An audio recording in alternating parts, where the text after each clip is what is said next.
Evolution of caste system in Hinduism. Social stratification refers to a society's categorization of its people into groups based on socio-economic factors like wealth, income, education, ethnicity, gender, occupation, social status, or derived social and political power. Social stratification is a trait of a society. It induces people to pursue careers that are important to society. During medieval period, Europe classified people into three groups: those who fought, nobles and knights; those who prayed, men and women of the church; and those who worked, that is, peasants and serfs. Social class was usually inherited. In medieval Europe, the vast majority of people were peasants, serfs. The Industrial Revolution has resulted in movement of people from existing trade to the new economic opportunities. This has changed the class stratification. The class structure, as described, also known as feudal system, declined as agriculture, trade, towns and universities developed. This was in part due to the growing population and to territorial expansion of Western Europe. Cultural interaction with the Muslim and Byzantine world sparked the growth of learning and the birth of an institution new to Europe, the university. The Industrial Revolution gave a thrust to urbanization, created demand for new trades, skills, and accelerated occupational mobility with consequent income redistribution and wealth creation. New socio-economic structures emerged. In ancient and medieval China, there were 5 social classes, including nobles and gentry, that is, government officials, farmers or peasants, artisans or craftsmen, merchants, followed by those possessing no particular skill or education, vagabonds, slaves. The 5 social classes were based on the teachings of Confucius and allowed people to live in harmony and balance. But with the decline of Qing dynasty, entry of the Western power into China, subsequent spread of communist ideology movement under Mao Zedong, followed by the social liberalization under Deng Xiaoping, the old class structure underwent a massive change, leading to what we see the modern China today. In India, the social classification came to be known as the caste system. The caste system was a broad division of labor into 4 categories. During the early Rig Vedic period, same family had members engaged in different vocations. Those who chose to pursue Vedic education were called Brahmins. Those who opted to be good at martial art were called Kshatriyas. Intelligent persons who pursued business were called Vaishyas. Craftsmen and skilled artisans were called Shudras and were engaged in jobs of their liking and specialization. With passing of the time, economic categorization of profession transformed into 4 major classes of society or caste: Brahmins, Kshatriyas, Vaishyas and Shudras. This left those who were not educated with no particular skill and had to fend for themselves and constituted the bottom of the social layer. Today they are known as Dalits. The caste system was a social order where skill and knowledge were passed on from parents to child. There was no technical training or schools in those days. There was no paper or written books. There was no way to acquire skill and knowledge.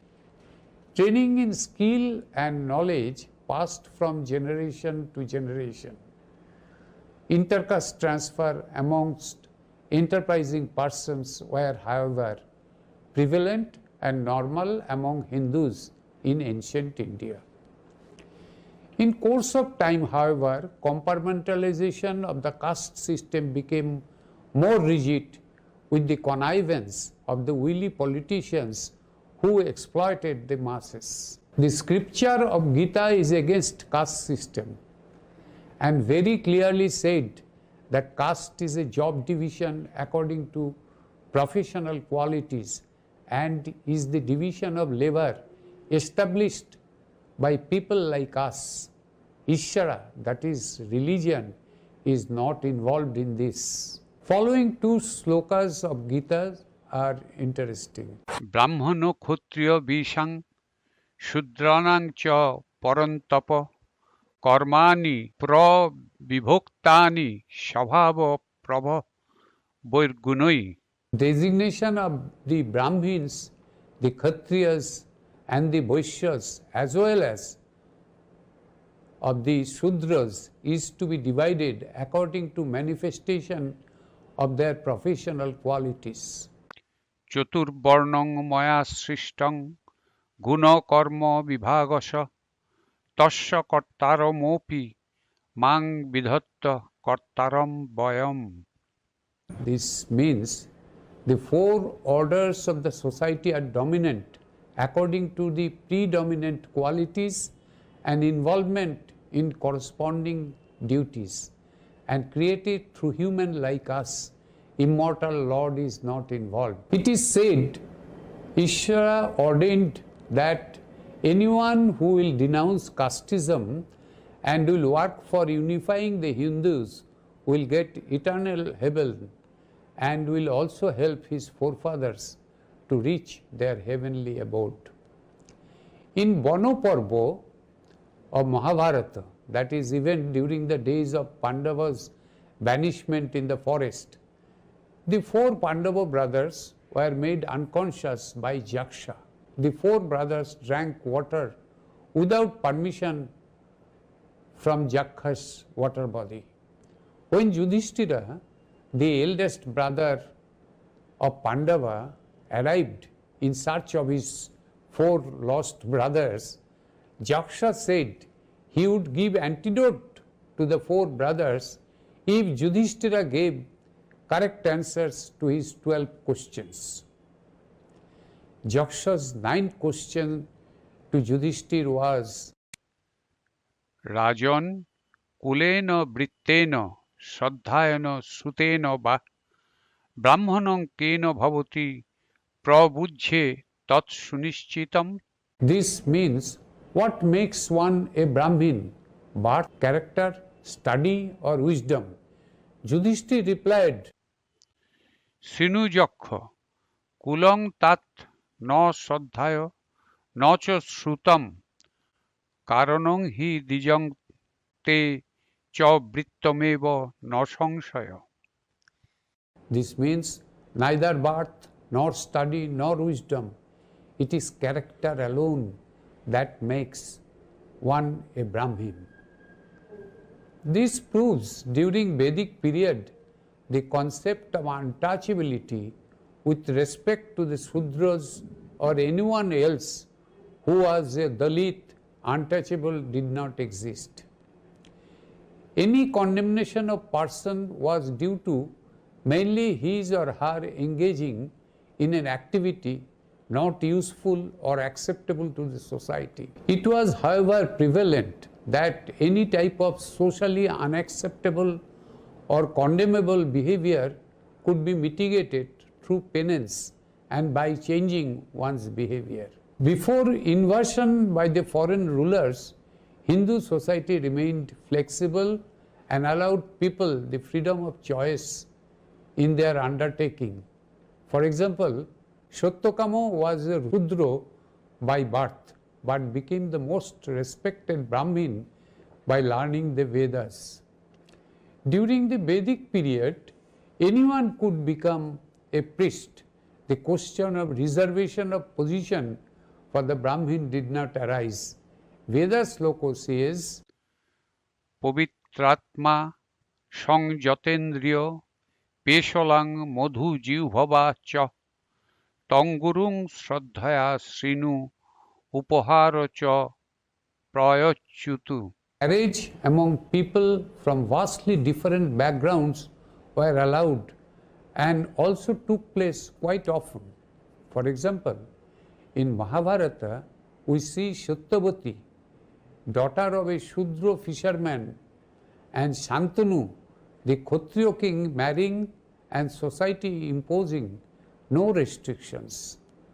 The Samveda sloka says that Ishvara do not appreciate exploitation but desires his followers to treat everybody equal and nurse the afflicted one. Jo dadati vibhukki tebhya piritanang sahayaka dukkhartanang samoslishyoti tameva isha prasadati.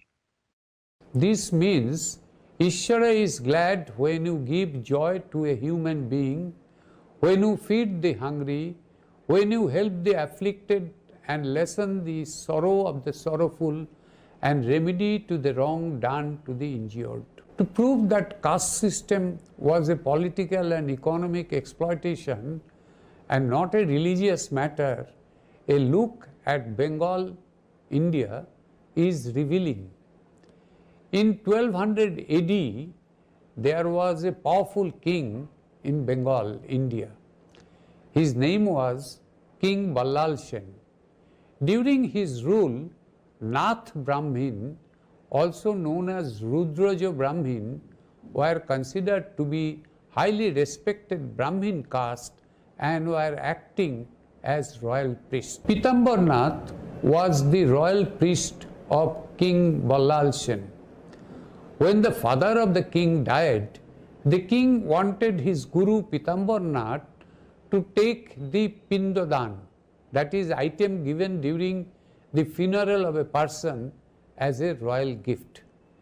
Pitambar Nath refused to accept any gift connected with the funeral from the king.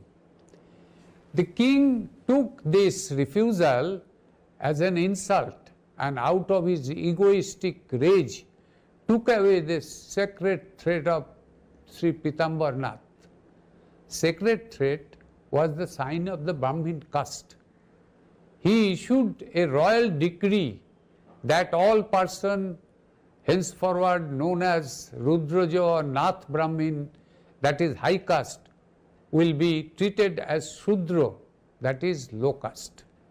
Since then, persons of the Nath or Rudraja clan were treated as Shudras in Bengal, but outside Bengal, the same Naths are highly respected Brahmin priests.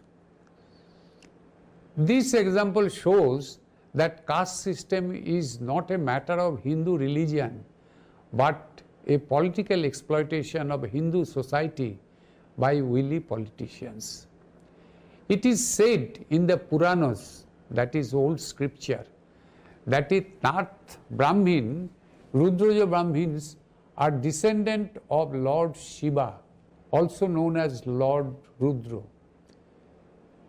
In Nepal, the last Hindu country, the royal priest is a Nath Brahmin.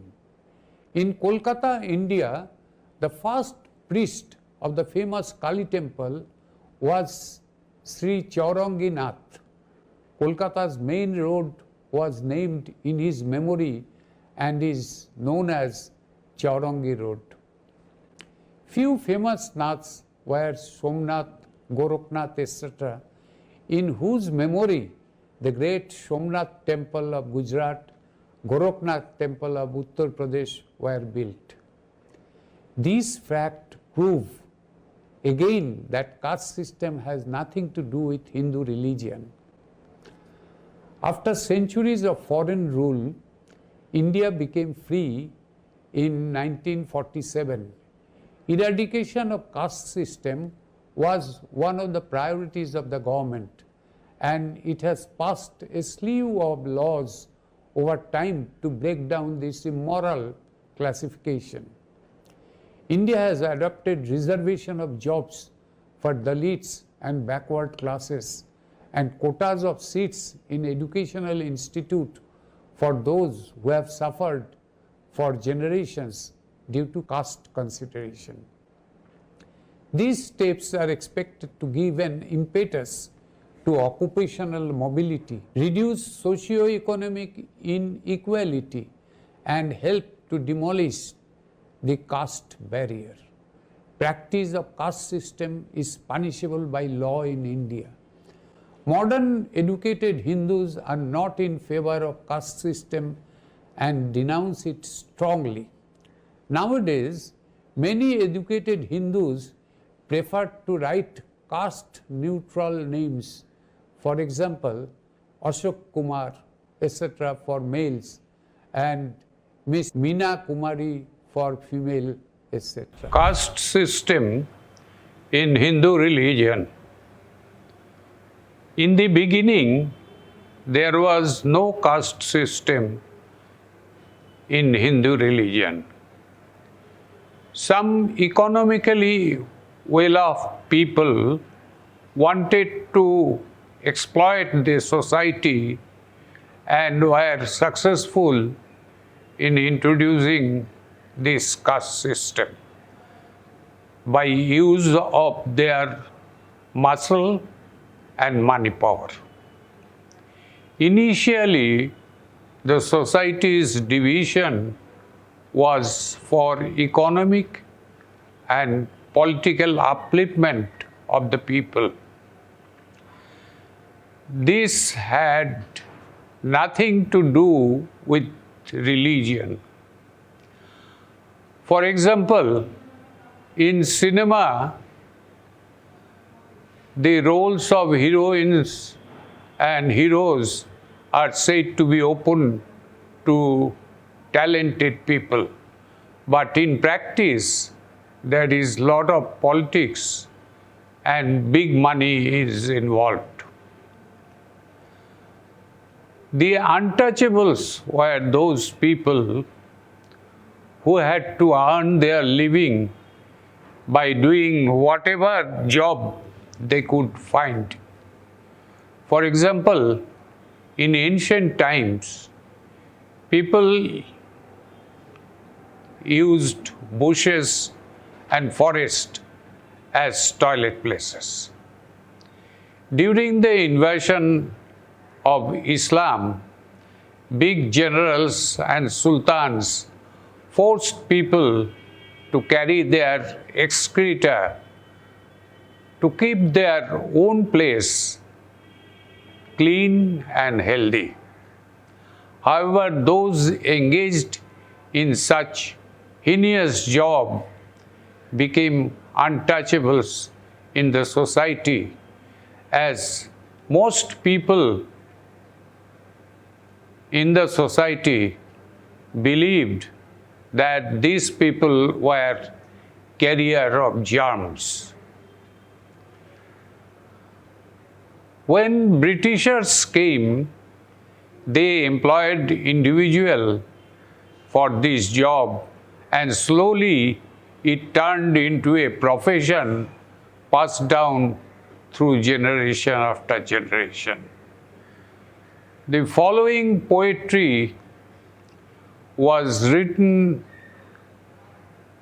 about these so-called untouchable people by a famous poet in Bengali literature. Translation in Hindi and English are also provided for better understanding. কে বলে তোমারে বন্ধু অস্পৃশ্য অসুচি, সুচিতা ফিরেছে সদা তোমারই পিছনে, তুমি আছো গৃহবাসে তাই আছে রুচি, নইলে মানুষ বুঝি ফিরে যেত বনে, শিশু জ্ঞানে সেবা তুমি করিতেছ সবে, ঘুচাইছ রাত্রিদিন সর্বক্লেদ গ্লানি, ঘৃণার নাহি কিছু স্নেহের মানবে, হে বন্ধু তুমি একা জেনেছ সে বাণী, নির্বিচারে আবর্জনা বহু অহর্নিশ, নির্বিকার সদা সূচি তুমি গঙ্গা জল, নীলকণ্ঠ করেছেন পৃথিবী নির্বিষ, আর তুমি তারে করেছ নির্মল, এসো বন্ধু এসো বীর শক্তি দাও চিতে, কল্যাণের কর্ম করি লাঞ্ছনা সহিতে। Friend, who calls you untouchable, impure? Purity has always returned following you. You exist, that's why there is interest in staying at home. Otherwise, people would have gone back to the forest. You serve everyone with a childlike innocence, sweeping away all pain and sorrow day and night. There is nothing of hate in the heart of love. Oh friend, you alone have understood this statement. Without any regard, garbage is being thrown for days. Yet, like the unchanging Ganges water, you are forever pure. Neelkant has made the earth free from poison, and you have made him pure. Come friend, come hero, give strength to the heart, so that I can do good deed even after suffering insult.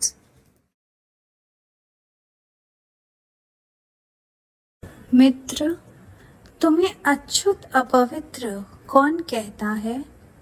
स्वच्छता हमेशा तुम्हारे साथ लौटी है, तुम्हारा अस्तित्व है, इसलिए घर में रहने का दिलचस्पी है, नहीं तो लोग वापस जंगल में चले गए होते। तुम बच्चों जैसी मासूमियत से सभी की सेवा करते हो, तुम दिन रात सभी गंदगी और अपमान को मिटा रहे हो। प्यार के दिल में नफरत की कोई बात नहीं। हे मित्र, ये कहावत को केवल तुम ही समझ पाए हो। बिना किसी परवाह के लगातार गंदगी फेंकी जा रही है, फिर भी तुम अटल गंगा जल की तरह सदैव पवित्र हो। नीलकंठ ने पृथ्वी को विष से मुक्त किया है और तुमने उसे पवित्र बना दिया है। आओ मित्रों, आओ वीर, मन को शक्ति दो ताकि मैं अपमान सहकर भी अच्छा काम कर सकूं।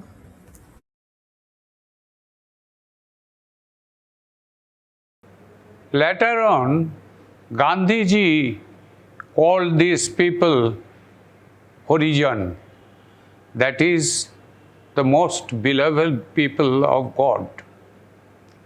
After India gains independence, Pandit Jawaharlal Nehru, the first Prime Minister of India, considered it a serious offense and to label anybody as untouchable and made it illegal by law. He also kept few seats reserved for these people in government jobs, educational institute, etc.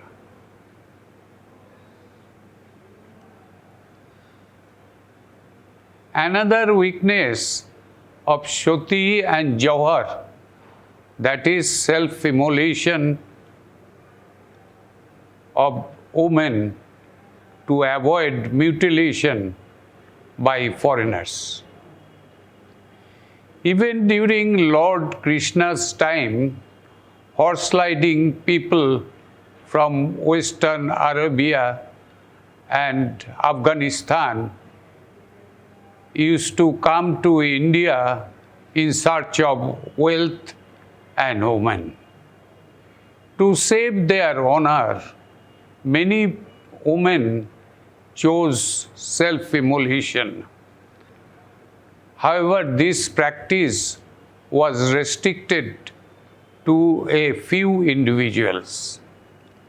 For example, in Mahabharata, Pandu had two wives, Madri and Kunti.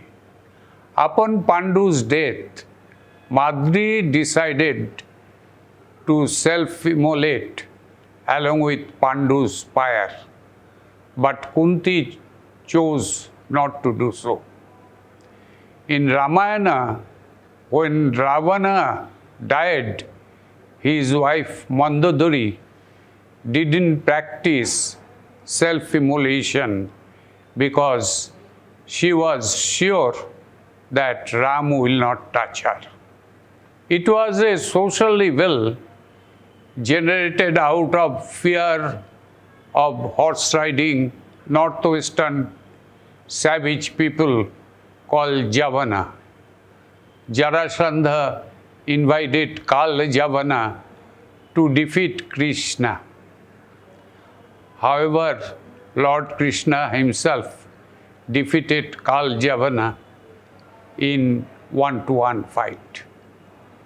Later, during British rule, Raja Ramomohan Rai made it absolutely illegal for women to choose self-immolation through Privy Council of England, the highest law-making body from British India. From there on, this practice of Shoti or Jauhar was prohibited for good in India.